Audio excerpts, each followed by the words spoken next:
Fala galera, beleza? Hoje nós vamos falar desse livro Color and Light. É um livro super famoso do James Gurney. É um dos mais recomendados, eu acho que de todos os livros de arte que eu já vi por aí. Esse aqui é um dos mais recomendados. E aí nós vamos dar uma analisada aí nele, né? Por que que ele é tão diferente assim, né? O que que ele tem de tão diferente? Vamos ver o índice aqui então primeiro. O índice traz no capítulo 1 a tradição, onde ele analisa vários diferentes ramos artísticos, desde do acadêmico, passando pela ilustração, o plein air painting, simbolistas e assim por diante, fazendo uma análise, né, de uso, né, da cor e luz e tal, já antecipando o que vai ser discutido depois. Capítulo 2, ele fala de fontes de luz. Capítulo 3, a luz na forma, então projeção de sombra, bem do ponto de vista da pintura mesmo, não tanto da projeção de sombra. Elementos de cor, então pigmento, valor, cor local e assim por diante. Aí pintura e pigmento em seu sentido de tom, né, e de tinta mesmo, de tubo. É, Relações de cor, então complementares, temperatura, assim por diante. Ah, Misturas, então pré-misturas de tintas. Aqui eles falam de mapa de Gamut e tal, que é uma coisa que é bem dele, né, que ficou bem difundida por ele, pelo James Gurney. Depois temos a percepção visual, superfícies, que é um pouco mais da questão de materiais e relação da luz com diferentes tipos de materiais, efeitos atmosféricos, a mudança, né, de luz e alguns outros recursos. Tá? Vamos passar pelo livro rapidamente. A ideia é que dê uma introdução, né, ao assunto e que você depois, se tiver interesse em aprofundar, que adquira o livro e assim por diante. Então, aqui a tradição. Deixa eu ver se eu puxo aqui para caber um pouco melhor.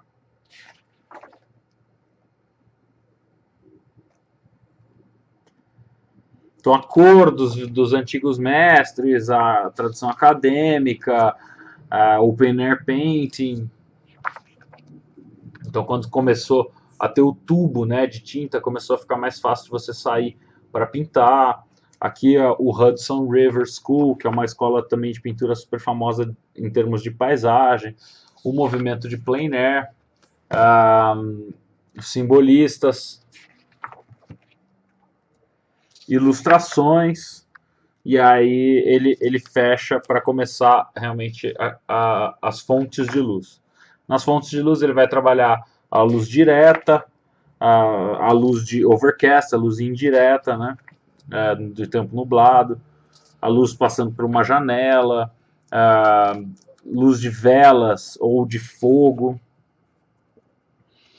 a iluminação interna elétrica, né? Então, como é que isso funciona? Noites, né? Condições noturnas e luzes da cidade, luminescência, focos de luz que não estão na imagem.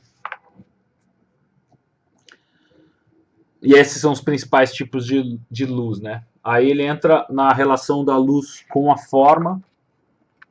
Então, os princípios de forma, de sombra, de sombra projetada, incidência da luz, tangência, ângulo de incidência e assim por diante.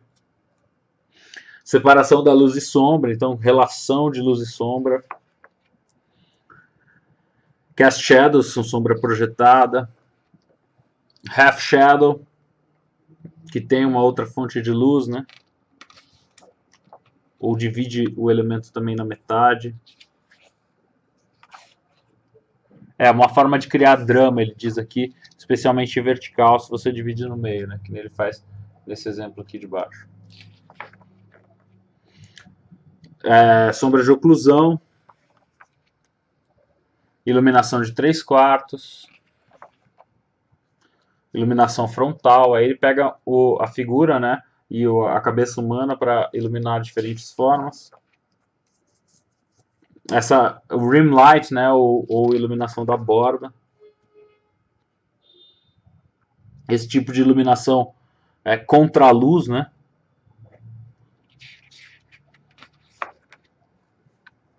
A luz vinda de baixo e como é que ela funciona, como ele trabalha.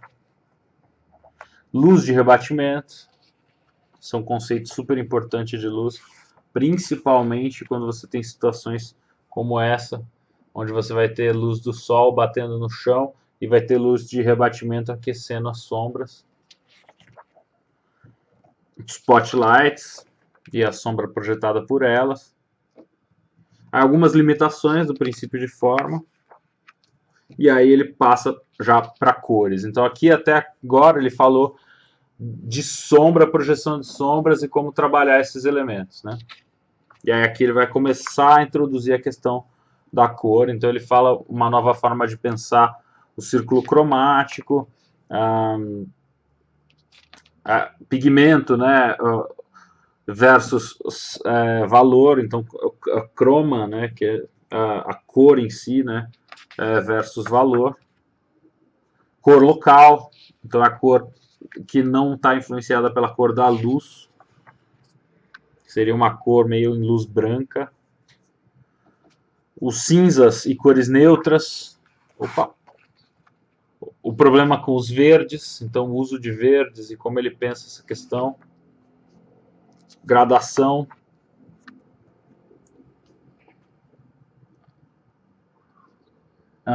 Tint, né, que é adicionar cor, adicionar branco à cor, deixa a cor mais pastel, assim, né? Então é esse jogo da utilização do branco. Pintura e pigmentos, a busca por pigmentos, e aí ele vai trabalhar as tintas mesmo, onde que cada um dos pigmentos se encaixa no círculo cromático. Diferentes tipos de materiais e como que eles se relacionam com os pigmentos.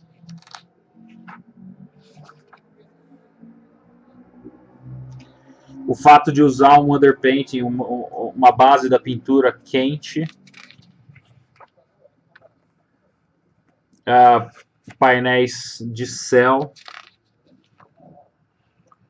Então é uma superfície preparada com uma gradação de céu como a base, né, para uma futura pintura.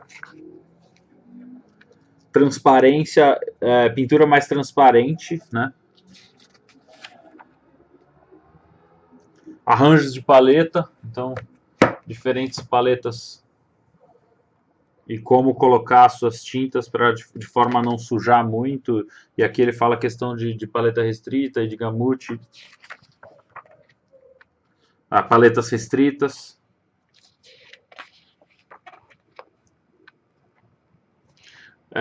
Cores sujas.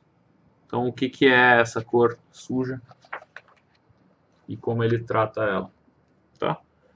Aqui relações de cor, né? Então esquemas monocromáticos, quente versus frio, então a relação de temperatura, diferentes interações de luzes coloridas, né? Então diferentes tipos. Aqui ele está falando de um setup de uma luz quente e uma luz fria. Tríades, acentuação de cor. E aí ele vai para as misturas, né? Então, misturando diferentes tipos de tintas. Ele chama de color string. É um grupo de tintas preparadas, de blobs, né?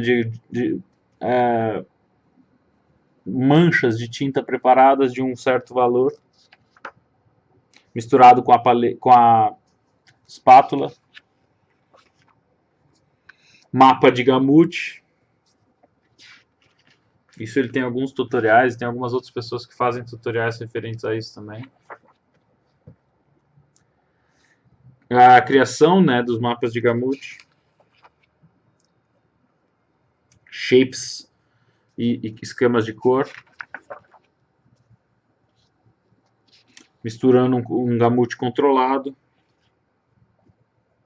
Color Scripting. Então, basicamente, você usar a cor para contar suas histórias e ter uma progressão de clima. Percepção visual. Aí ele fala do mundo sem cor. Se a cor da lua é azul mesmo. Bordas e profundidade. Oposições de cor. Constância de cor, então relação de cor, isso é bem interessante. Essa questão desse exemplo aqui, eu já usei algumas vezes em posts, e ele mostra como diferentes relações de cor, a mesma cor pode parecer de formas contrastantes. Isso é bem, bem legal. Adaptação e contraste.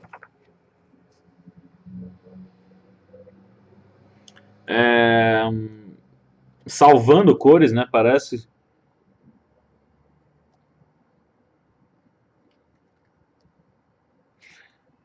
É uma relação mais psicológica com as cores. Então, a questão do McDonald's e o uso das suas cores do vermelho e do amarelo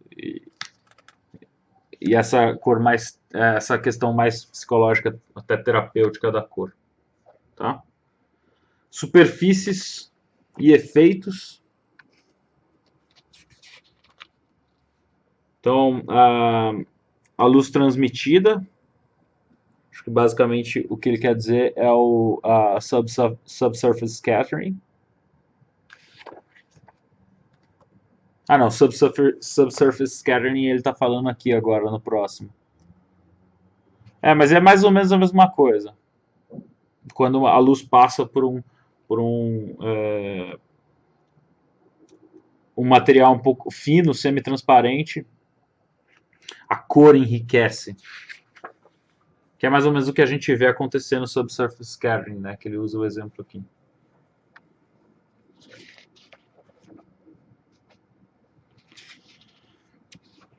Zonas diferentes de cor na face. Os segredos do cabelo. Para a gente não falar aquela questão de tutorial de cabelo, de sacanagem. Tem um tutorial de cabelo. Efeitos cáusticos, que aqui ele já está falando de materiais, né? E com a relação da luz nos diferentes materiais. Reflexão especular. Então aqui é a real reflexão da luz mesmo. Highlights, então pontos de forte luz, né?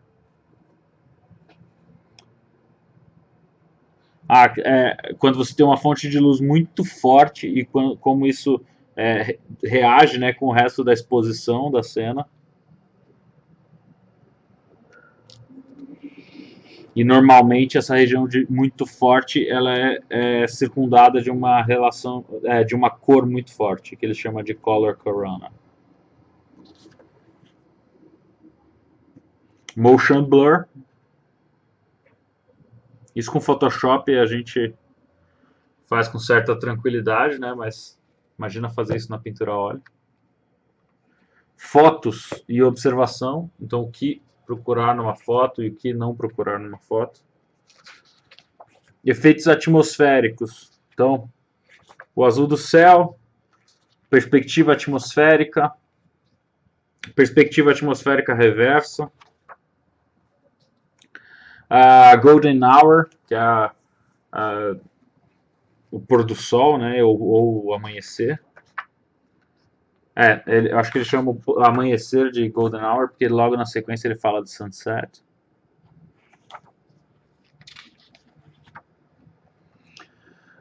Neblina fumaça, poeira e seus efeitos. Arco-íris, buracos, né, e folhagem, buracos assim na vegetação e folhagem. Raios de sol e de sombra. Luz chuviscada, basicamente.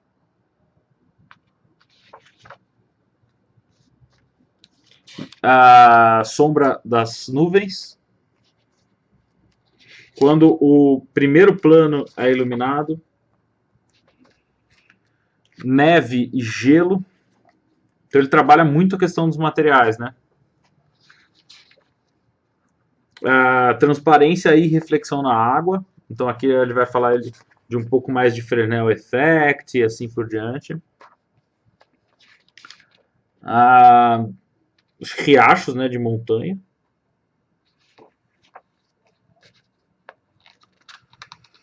A cor debaixo d'água. Aí ele fala das mudanças, né, o show das mudanças de cor. Então, pinturas sequenciais, diferentes iluminações, fim do dia, e aí outros recursos, né?